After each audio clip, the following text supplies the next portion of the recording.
Olá, muito boa tarde a todos. Boa tarde, Bruno Barros. Boa tarde, Vera Barroso. Muito boa tarde para você que está em casa. Então, no Sem Censura, que volta ao vivo hoje, vai trazer muitas novidades. Agora nós teremos mais informações com jornalistas ao vivo, todos empenhados em trazer para vocês fatos, acontecimentos com muita credibilidade e dinamismo. No programa de hoje, nós vamos falar da pandemia do coronavírus. Nós estamos com a nossa convidada, que é a presidente da Fiocruz, a professora Nízia Trindade Lima. Prazer em tê-la aqui. Prazer é meu, é um momento muito especial para que estejamos conversando e estejamos trazendo para o público mensagens sobre o tema tão relevante. Maravilha, professora, é um prazer tê-la aqui. Bruno, então, quais são os destaques, quais são as jornalistas que participam do programa hoje? Pois é, Vera Barroso, aqui do meu lado está uma das grandes novidades do Sem Censura. A partir de hoje, neste telão que vocês estão vendo, a gente vai conversar ao vivo com os nossos colegas jornalistas da Agência Brasil, da Rádio Nacional e também da TV Brasil. Eles serão os responsáveis em trazer aqui para o Sem Censura os acontecimentos mais comentados do momento e também as notícias relacionadas com o nosso assunto aqui do estúdio. Em São Paulo, em Brasília e aqui no Rio de Janeiro, a gente vai trazer as últimas notícias sobre a pandemia do novo coronavírus. Em São Paulo, aumentou o número de casos de Covid-19 e o governo anunciou novas medidas. Anne Zanetti. Bruno, por aqui já são 136 casos da doença. A gente registrou um aumento de 100%, mais de 100%, em apenas um dia. Daqui a pouco a gente conta tudo. Já no Rio de Janeiro, muitas medidas foram tomadas pelo governo para conter a disseminação do novo coronavírus. Cátia Navarro. Sim, Bruno, e o Rio de Janeiro apresenta o primeiro caso gravíssimo de paciente infectado pelo coronavírus na cidade. A gente volta já já com mais informações. E de Brasília, Mariana Jungmann traz as últimas informações do Ministério da Saúde. Oi, Bruno. Pois é, de sexta-feira até domingo o número de casos dobrou, viu? Mostrando que a gente entrou realmente naquela fase de crescimento exponencial da doença. A gente fala mais sobre isso daqui a pouquinho. Bom, você em casa, se tiver dúvidas e comentários sobre o nosso assunto de hoje, aqui no estúdio, pode enviar mensagens para a gente através do nosso WhatsApp. Se liga no número 021 Rio de Janeiro 999035329. As suas perguntas vão ser respondidas ao vivo em nossa live no Facebook, que começa imediatamente quando o programa termina aqui na TV. O endereço é facebook.com/semcensuratv. Eu quero lembrar também que esse conteúdo depois vira um podcast na internet. Vera Barroso. Maravilha, obrigada, Bruno. Hoje de manhã a gente estava ouvindo o secretário de Saúde aqui do Rio de Janeiro, Edmar Santos, e ele disse, todo mundo na praia ontem, né? A letalidade do vírus na Coreia do Sul, nesse mês que passou, foi de 0,5%. Na Itália, foi de 7,2%. Isso não é a letalidade do vírus, dizia esse. E esse é o problema do sistema de saúde. O que a senhora acha dessa declaração, professora?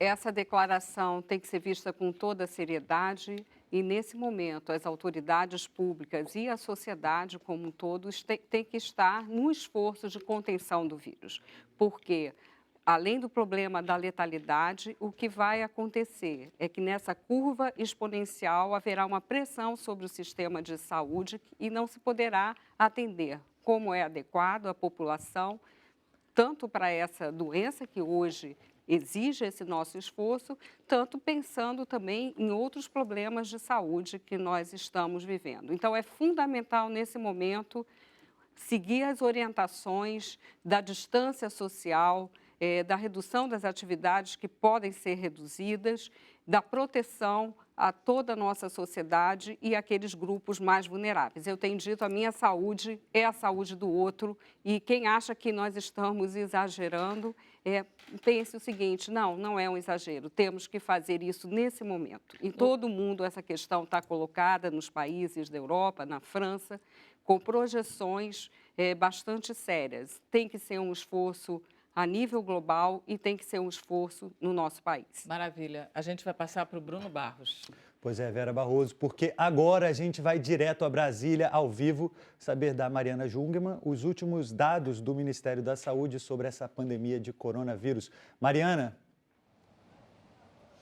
Oi, Bruno. Olha, vamos então para esse quadro geral, que são os dados mais atualizados e oficiais que a gente tem no momento. São 200 casos confirmados, 1.913 casos suspeitos ainda sendo investigados e a gente também já descartou 1.486 casos de coronavírus. Esses números, eles devem ser atualizados novamente daqui a pouquinho, por volta das 4 da tarde, quando o Ministério da Saúde deve divulgar essa atualização e fazer uma coletiva de imprensa aqui em Brasília, detalhando esses dados. Até o momento, o que a gente sabe é que são 14 estados que já têm casos confirmados e 2 estados que têm a chamada transmissão comunitária, né? Rio e São Paulo. A transmissão comunitária é aquela em que você perde o lastro, né, de como a pessoa se infectou. Você não tem mais aquela relação com alguém que necessariamente viajou para fora do país. Isso está acontecendo, então, no Rio e em São Paulo. Esse crescimento já está sendo exponencial, porque na última sexta-feira eram 98 casos, então a gente dobrou em 2 dias, e a expectativa é essa mesmo, esse é o padrão desse vírus, mas para atenuar esse crescimento, assim, esse pico tão grande, são aquelas medidas que o governo vem divulgando já há bastante tempo: lavar sempre as mãos, procurar desinfectar os objetos, evitar aglomerações, tomar todas as precauções aí para não conversar muito próximo de outras pessoas, espirrar, tossir, enfim, as medidas não farmacológicas, né? Aqui em Brasília, inclusive, como uma parte dessas medidas, alguns órgãos já estão suspendendo as atividades. O Superior Tribunal de Justiça, anunciou hoje que está suspendendo as sessões de julgamento, e a Comissão de Constituição e Justiça do Senado também cancelou algumas audiências públicas que faria.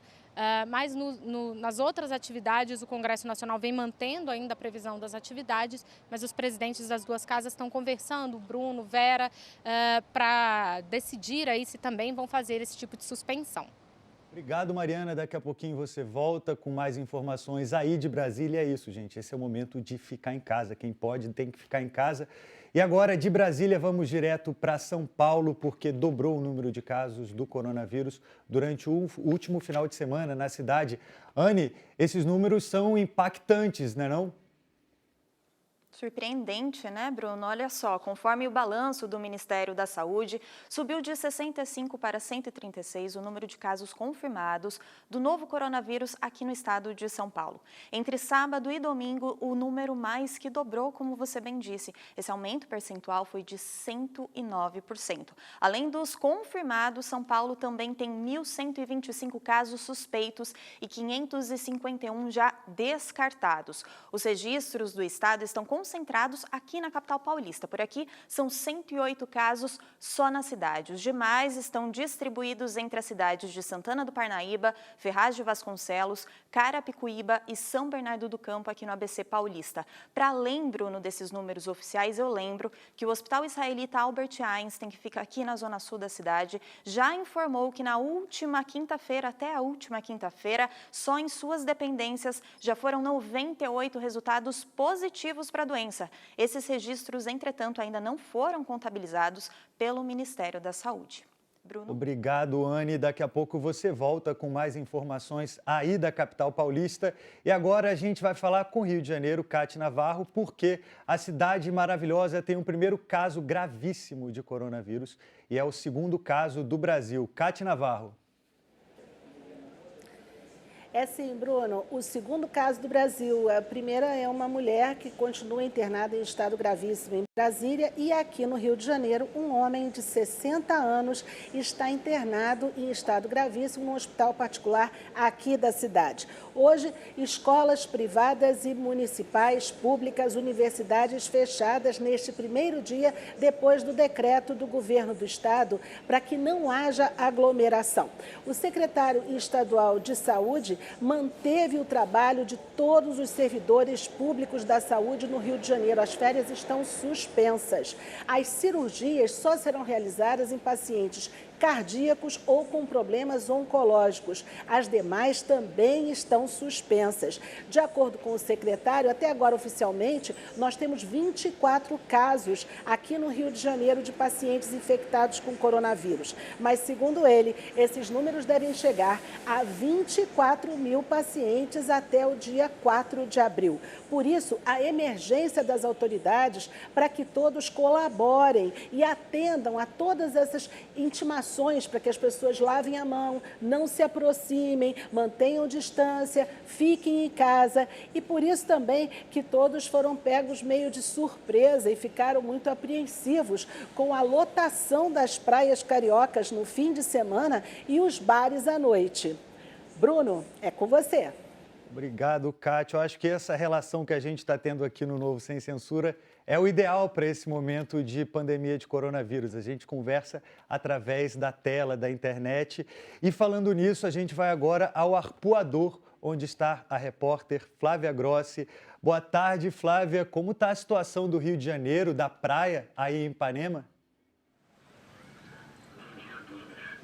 Oi, Bruno. Boa tarde para você, Vera, e a todos. Olha, a movimentação aqui na Praia do Arpoador, no Rio de Janeiro, está abaixo do normal. Eu conversei com algumas pessoas que trabalham na praia e elas me disseram que o movimento caiu pela metade. Mas, mesmo assim, muitas pessoas, moradores do Rio, turistas, estão contrariando a recomendação do governador Wilson Witzel e da própria Organização Mundial de Saúde, que é para evitar a aglomeração em lugares públicos. No final de semana, muitas pessoas lotaram as praias. Por causa disso, hoje, o Corpo de Bombeiros do Rio de Janeiro está circulando em toda a orla da cidade com aviso sonoro. A gente viu ali agora há pouco um carro do Corpo de Bombeiro com aviso sonoro pedindo para que as pessoas deixem as praias e voltem para as suas casas. Hoje, o governador Wilson Witzel fez um alerta, fez um apelo, pediu para que os empresários fechem as academias e fechem os restaurantes. A orientação é para que eles trabalhem no sistema de delivery, de entrega, ou para que os próprios clientes busquem as refeições nos restaurantes. A gente sabe que está calor, o carioca gosta de praia, a praia está bonita, mas essa é uma atitude de conscientização para evitar a proliferação do coronavírus e também para evitar um colapso no sistema de saúde. Bruno. Obrigado, Flávia. Gente, lembrando que quarentena é para ficar em casa, não na praia. Agora a gente vai voltar com Vera Barroso. Contigo, Vera. Obrigada, Bruno. A gente viu um rapaz passando atrás da Flavinha tossindo. Não sei se foi para assustá-la. De qualquer maneira, a ideia é que nós chegaremos ao confinamento, ao isolamento. Caminhamos para isso. Nós temos que acompanhar dia a dia esse quadro e já estamos com medidas mais duras. Certamente teremos gradativamente medidas mais duras no sentido de aumentar o isolamento. Eu prefiro dizer até a distância social e que as pessoas fiquem em casa sempre que possível. Professora, não tá, as pessoas estão trabalhando. Pois é, eu acho que essa é uma questão fundamental de orientação.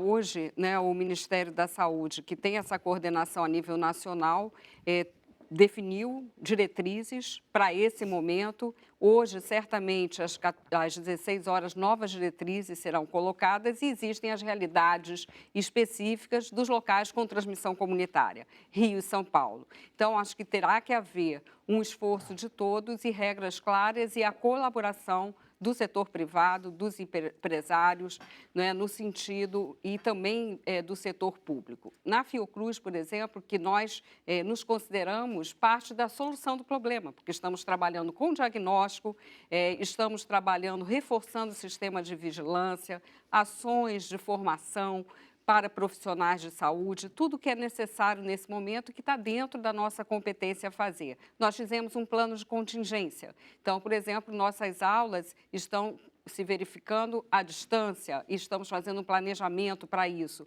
Nossas reuniões serão assim, estamos estabelecendo as regras de distância social, de não ter reuniões com muitas pessoas, que elas estejam espaçadas. Cada um tem que fazer esse movimento agora. A ficha tem que cair. Eu acho que, como é tudo muito rápido e é algo comparável a um desastre no mundo, a gente tem que pensar assim, o esforço tem que ser semelhante, no sentido de termos os vários poderes da República discutindo as medidas, enfrentando o problema, de termos base científica, né? E essas medidas estão sendo tomadas a partir de projeções feitas pelos epidemiologistas, de análises feitas pelos virologistas. Então, eu quero, como presidente de uma instituição de ciência, tecnologia e saúde, reforçar a importância que essa comunidade científica tem nesse momento, né, de fazer as projeções, de ajudar na tomada de decisões. Agora, essas decisões têm que ser coordenadas pelas autoridades sanitárias. Não podemos cada um resolver fazer algo. É um momento de muita gravidade, mas é um momento em que a solidariedade social tem que se manifestar. Temos que uns cuidar dos outros e temos que estar atentos e, com uma medida que é muito clara, impedir que essa progressão continue, seja geométrica, né, com duplicação dos casos a cada 3 dias, que é a tendência demonstrada por esse vírus. A gente volta com um gráfico, inclusive. Bruno? Pois é, Vera Barroso. Agora a gente vai para o intervalo. Daqui a pouco a gente volta com o Sem Censura.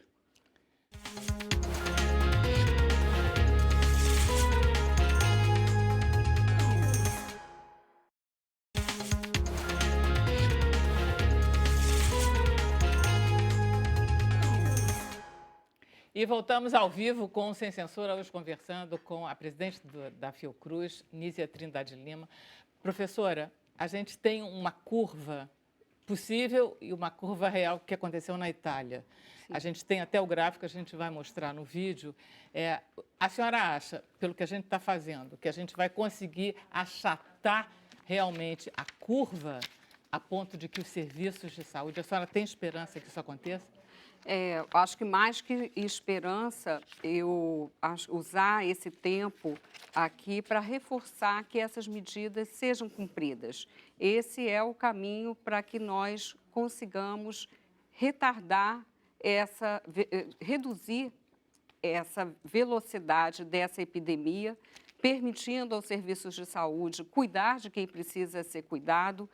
Os profissionais, nesse momento de saúde, precisam ser muito valorizados, o papel é fundamental, e valorizar o nosso Sistema Único de Saúde, né? O Brasil construiu um Sistema Único de Saúde universal, essa é uma força nossa. Mas é preciso fortalecê-lo e, não só isso, né? Considerar que nenhum sistema está preparado para uma situação tão inesperada como essa. Então, tem que ser um esforço coletivo de todos mesmo, e nós temos que trabalhar junto à população, porque há uma dimensão social aí muito importante. É a ficha que tem que cair, né, professora? É a ficha que tem que cair e também questões muito concretas que nós vamos ter que lidar. Proteção social, aqueles trabalhadores que precisam sair de sua casa para trabalhar, que não têm uma situação de um trabalho formalizado, regular, que estão no setor informal. Enfim, são várias questões que uma epidemia como essa nos traz. Maravilha. Bruno Barros. Pois é, agora a gente vai falar com Brasília. Mariana Jungmann está de volta porque a economia mundial já está sendo afetada por conta da pandemia do novo coronavírus. Mariana Jungmann, o que tem sido feito para mudar isso? Sabe o que eu queria? Olha, Bruno Barros, hoje foi dia de mais loucura aí nos mercados, viu? O Ibovespa já abriu e meia hora depois entrou em circuit breaker de novo, né? O quinto só nesse mês. O Ibovespa já abriu caindo aí praticamente, né? Quando ele entrou em circuit breaker, mais de 12,5% nesse momento. Subiu um pouquinho, tá ali caindo só 11 e pouquinho por cento, e isso aconteceu aí na esteira de outros mercados do mundo.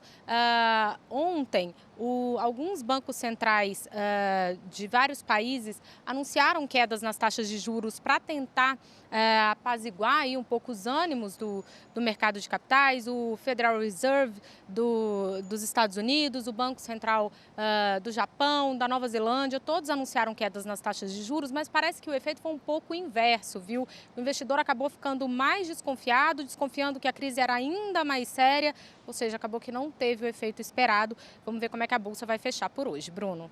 Obrigado, Mariana. A gente fica aqui na torcida. Daqui a pouquinho você volta se tiver mais informações. Agora, gente, uma notícia boa. No meio de tanta notícia preocupante, a China já começa a controlar a pandemia de coronavírus e a vida dos chineses, aos poucos, bem aos poucos, está voltando ao normal. Cate Navarro, esse assunto é para você. Bruno, mas é preciso muita determinação e disciplina. A China teve 3.200 vítimas do coronavírus, contabilizadas oficialmente. E agora é diferente. São 4 casos contabilizados na cidade de Wuhan, hoje, e 12 de estrangeiros que entraram no país. Por isso, a China determinou que a partir de hoje não entram mais turistas no país, só pessoas que têm assuntos de trabalho. E mesmo assim, os estrangeiros que entrarem no país vão entrar num sistema de quarentena, indo para centros de quarentena criados pelos chineses. Antes, o que estava acontecendo é que as pessoas já estavam ficando em quarentena quando chegavam no país, mas podiam escolher os lugares que elas fossem ficar. A partir de agora, não. Só saem desses centros de quarentena quando as autoridades chinesas permitirem. E a Rádio França Internacional acaba de divulgar que a Espanha decidiu nacionalizar o sistema privado de saúde. O que significa isso é que a Espanha não estava dando conta do número de pacientes na rede pública e então vai precisar do sistema privado. E para isso é preciso que o governo faça esse controle de todos os hospitais. Vale dizer também que a China hoje tem uma pandemia já controlada, com hospitais mais vazios. Então é bom para comemorar? É sim, mas para isso muita coisa já foi feita e a China vem mostrando que é preciso ter cautela, seriedade e muita confiança para fazer, enfim, e o apoio de todos, né, Bruno? Daqui a pouquinho você volta, fica aí o exemplo da China, a gente tem que se inspirar neles para superar essa pandemia. Olha só, gente, a rotina dos paulistanos está mudando um pouco depois das ações do governo para prevenção e combate ao novo coronavírus. Anne Zanetti, como está a sua vida aí em São Paulo? Olha, Bruno, até o trânsito para vir aqui para a sede da TV Brasil, na zona oeste da capital paulista, está bem alterado, viu? A gente percebe um trânsito bem abaixo da média aqui na cidade. Bom, aqui em São Paulo, tanto as aulas na rede estadual quanto na rede municipal, elas serão suspensas, isso gradualmente nas escolas estaduais. O recesso do mês de abril, que passaria a vigorar neste ano, vai ser já antecipado. O governo avalia ainda antecipar as férias de julho e também o recesso que aconteceria no mês de outubro. O governo estadual, Bruno, informou ainda que espera que em 2 semanas aproximadamente, os alunos da rede estadual passem aí a assistir aulas à distância por meio de um aplicativo de celular desenvolvido com internet gratuita, mas ainda há uma expectativa de financiamento privado para então viabilizar esse projeto. No ensino superior, USP, Unesp já suspenderam as aulas, isso a partir de amanhã. A Unifesp cancelou por enquanto apenas as atividades extracurriculares. No transporte público, Bruno, funcionários que trabalham ali diretamente na bilheteria já passaram a usar luvas. E a higienização dos trens foi intensificada, tanto nos trens da CPTM quanto nos trens do metrô. E os monitores de TV instalados nos vagões passaram a ter algumas mensagens de orientações aos passageiros. Quanto aos serviços de saúde, o governo anunciou que, com o apoio do Ministério, o Estado vai ter um aumento de 1.000 leitos de UTI, sendo 600 só aqui na capital. O governo também orientou que eventos culturais com mais de 500 pessoas sejam cancelados. Então, com isso, apresentações no Teatro Municipal, exposições, concertos, entre outros tantos eventos, já foram aí cancelados. E depois de proibir a entrada de público apenas nos jogos aqui da capital, durante a rodada do fim de semana, a Federação Paulista de Futebol decidiu então suspender por tempo indeterminado todas as partidas do estadual. Bruno. Anne, daqui a pouquinho você chama a gente de novo ou eu te chamo, porque agora é com você, Vera Barroso. Maravilha, Bruno. Olha só, professora, a gente está sendo protegido porque aqui é verão e toda essa epidemia está acontecendo no hemisfério norte, onde é inverno? Não, a relação não é direta, mas sem dúvida o verão, as estações, o verão e o inverno, tem um peso muito grande no comportamento do vírus, né, até onde se viu. O que nós temos que pensar também é que ela está no Brasil no começo, a gente espera que não tenha essa curva, esse pico, né, que a gente consiga deter. E nós temos que ver que no Brasil se dá uma população também geneticamente com outras condições, então temos que ver como vai ser essa resposta. Em grandes cidades como Rio e São Paulo, com problemas de mobilidade, de desigualdades sociais, de concentrações demográficas em periferias, em comunidades, né? Eu prefiro até falar favelas, porque tem uma ligação com a história. Então, é uma outra realidade, não é? Então, são vários fatores que têm que ser olhados, ambientais, sociais, que estão mesmo na origem desse vírus passar a contaminar os humanos. E é isso que nós teremos que acompanhar nessa epidemia e olhar daqui para frente na preparação para, infelizmente, vírus respiratórios que continuarão a circular, problemas que esse mundo globalizado e com um certo padrão, modelo de desenvolvimento, de relação com o ambiente vai estar colocando para nós. Então, nós teremos que acompanhar com muito cuidado, como está sendo acompanhado, né? Como eu falei, há especialistas debruçados sobre esse tema e eu acho que é assim que a gente vai poder ter mais clareza do comportamento desse vírus no país continental como o nosso, com desigualdade social bastante intensa e com as características que eu mencionei aqui. Bom, tomara que a gente tenha boas notícias ao longo dessa semana, mas a gente volta amanhã, né? É isso mesmo, Vera Barroso. A gente volta amanhã falando sobre o impacto do coronavírus na economia e, claro, com as principais notícias do dia. Hora de agradecer, gente. Vamos agradecer Mariana Jungmann de Brasília, muito obrigado. Cate Navarro, aqui do Rio de Janeiro, muitíssimo obrigado. Anne Zanetti, aí de São Paulo, um beijo para você. Obrigado pela participação do Sem Censura. Todas vocês arrasaram hoje. O nosso programa acaba agora na TV, mas daqui a pouquinho a gente vai estar ao vivo no Facebook gravando o nosso podcast, facebook.com/Sem Censura TV. Tchau, Vera Barroso. Maravilha, Bruno. A gente agradece muito a presença da professora Anísia Trindade Lima. Muito obrigada. Volte sempre, eu acho que a senhora vai voltar. Obrigada. A gente volta amanhã, 14h. Até lá.